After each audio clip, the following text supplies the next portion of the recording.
সুপ্রিয় দর্শক, সকালের সংবাদে আপনাদের স্বাগতম। শুরুতে জানাবো সংবাদ শিরোনাম, পরে বিস্তারিত। শুরুতে জানাবো মদ যৌনতার আচ্ছন্ন আসিফ সহ এনসিপির নেতারা ইন্টারকন্টিনেন্টাল বিল 51 কোটি টাকা। জানিয়ে দিব আমেরিকার হাতে দেশ দেয়ার ষড়যন্ত্রে আরেক ধাপ এগিয়ে গেল ইউনূস সরকার, জানাবো বিস্তারিত। এবং সর্বশেষ জানিয়ে দিব অপকর্ম ঢাকতেই বিবিসির অস্ত্র ব্যবহার করলেন ইউনূস। এতক্ষণ শুনছিলেন সংবাদ শিরোনাম, এবারে বিস্তারিত প্রতিবেদনে। মদ যৌনতার আচ্ছন্ন আসিফ সহ এনসিপির নেতারা ইন্টারকন্টিনেন্টাল বিল 51 কোটি টাকা। শেখ হাসিনাকে ষড়যন্ত্র করে ক্ষমতায় থেকে সরানোর পেছনে অন্যতম ভূমিকা ছিল বৈষম্যবিরোধী ছাত্র আন্দোলনের। এই সংগঠন থেকেই পরবর্তী তৈরি হয় জাতীয় নাগরিক পার্টি এনসিপি। সূত্রে বলছে, রাজধানী 5 তারকা হোটেল কন্টিনেন্টাল ক্রীড়া উপদেষ্টা আসিফ মাহমুদ, সজীব ভুইয়া সহ এনসিপির বিভিন্ন নেতাদের পতিতার পেছনে বিল হয়েছে 51 কোটি টাকা। এনসিপি নেতাদের অত্যাচারে এখন লোকসানে রয়েছে 5 তারকা হোটেলটি। এ নিয়ে একটি টকশোতে কথাও বলেছেন বিএনপিপন্থী সাবেক ছাত্রনেতা মোশাররফ আহমেদ ঠাকুর। তিনি বলেন, আমাদের কন্টিনেন্টাল লস আছে, আমরা প্রতিহিংসার রাজনীতি করব না, ভবিষ্যতেও করব না। শিশু উপদেষ্টা যে অপকর্ম করেছে সেগুলোর জন্য আমরা প্রতিশোধ গ্রহণ করব না। তবে তার আর্থিক অপরাধের জন্য দুদকের মুখোমুখি হতে পারে।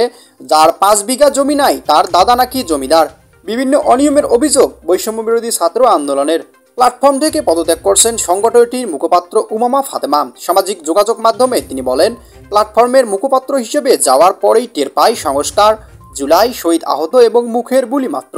শুধু আমি না, অনেক ছাত্ররাই পরিবর্তনের স্বপ্ন নিয়ে প্ল্যাটফর্মের সাথে যুক্ত হয়েছিল, সবার সাথে শুধু ছলনা হয়েছে। তিনি আরও বলেন, যে মানুষগুলোর সঙ্গে আমি পাশে দাঁড়াতে মিটিং করেছি, মিছিল করেছি, তারাই পরিকল্পিতভাবে জুনিয়রদের দিয়ে আমাদের বিরুদ্ধে সেমিয়ার ক্যাম্পেইন চালায়। মানুষ বাইরে যত ভালো সাজার চেষ্টা করুক, ভেতরে থেকে কতটা ছোটলোক হতে পারে আমি হাড়ে হাড়ে টের পাই ওই সময়গুলোতে। এই সোকল্ড সহযোদ্ধারা মানুষকে টিস্যু পেপারের মতো ব্যবহার করে, প্রয়োজন শেষ হলে ছুঁড়ে ফেলে, এক মুহূর্ত সময় লাগে না। আমি মার্চ এপ্রিল মাসে এই প্ল্যাটফর্ম নিয়ে কাজ করতে গিয়ে দেখেছি, পোকার মতো ভেতর থেকে প্ল্যাটফর্মকে সুবিধাবাদীরা খেয়ে ফেলেছে।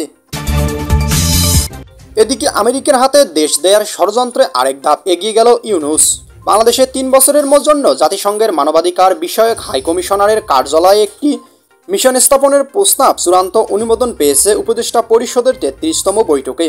অনুষ্ঠানে এই বৈঠকে সভাপতিত্ব করেন অন্তর্বর্তী সরকারের প্রধান উপদেষ্টা অধ্যাপক মোহাম্মদ ইউনূস।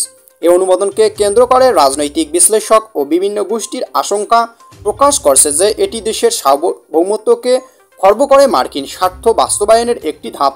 অনেকেই বলেছে এটি আমেরিকার হাতে দেশ তুলে দেওয়ার ষড়যন্ত্র অংশ, যার নেতৃত্ব রয়েছেন ইউনূস। বিশ্লেষকরা বলেছেন, 2018 সালে মিয়ানমার চীন সমর্থিত গভীর সমুদ্র বন্দর প্রকল্পে চুক্তির পর যুক্তরাষ্ট্রকে সেখানে অস্থিতিশীলতা তৈরির কৌশল নেয়। রোহিঙ্গা সংকট, মানবিক করিডোর এবং চট্টগ্রাম বন্দরের সম্ভাব্য নিয়ন্ত্রণ, সব মিলিয়ে দক্ষিণ পূর্ব এশিয়ায় যুক্তরাষ্ট্র ও চীনের মধ্যকার প্রতিদ্বন্দ্বিতায় বাংলাদেশ একটি প্রধান ক্ষেত্র হয়ে উঠেছে। অপকর্ম ঢাকতেই বিবিসি অস্ত্র ব্যবহার করলেন ইউনূস। সম্প্রতি আন্তর্জাতিক গণমাধ্যম বিবিসি এক 35 মিনিটের ভিডিও প্রতিবেদনে দাবি করেছে, বাংলাদেশের প্রধানমন্ত্রী শেখ হাসিনা 2024 সালের রাজনৈতিক বিক্ষোভ দমনে প্রাণঘাতী অস্ত্র ব্যবহারের নির্দেশ দিয়েছিল। তবে এই প্রতিবেদনকে পক্ষপাতদুষ্ট ও উদ্দেশ্যপ্রণীত আখ্যা দিয়েছেন বিশ্লেষকরা।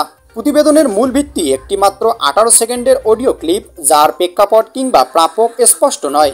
এমনকি এই ক্লিপের সত্যতা নিয়েও প্রশ্ন উঠেছে, কারণ যে প্রতিষ্ঠান এটি যাচাই করেছে তারাও নিশ্চিতভাবে ক্লিপটিকে সত্য বলে স্বীকৃতি দেয়নি, শুধুমাত্র সম্ভবত কৃত্রিম নয় বলে মত দিয়েছেন। প্রতিবেদনে ব্রিটিশ প্রসিকিউটর টবি ক্যাডম্যানের বক্তব্যে গুরুত্বের সঙ্গে উপস্থাপন করা হলেও তার অতীতের যুদ্ধাপরাধী রাজনৈতিক দল জামায়াতের পক্ষে কাজ করার ইতিহাস গোপন রাখা হয়েছে।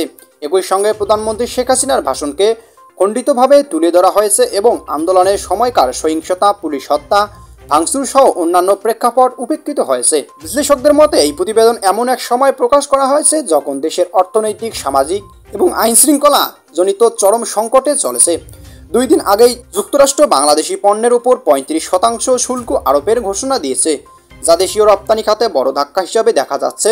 এরই মধ্যে রাজধানী সহ সারা দেশে খুন, ধর্ষণ, গণপিটুনি ও সহিংসতার ঘটনা উদ্বেগজনকভাবে বেড়েছে।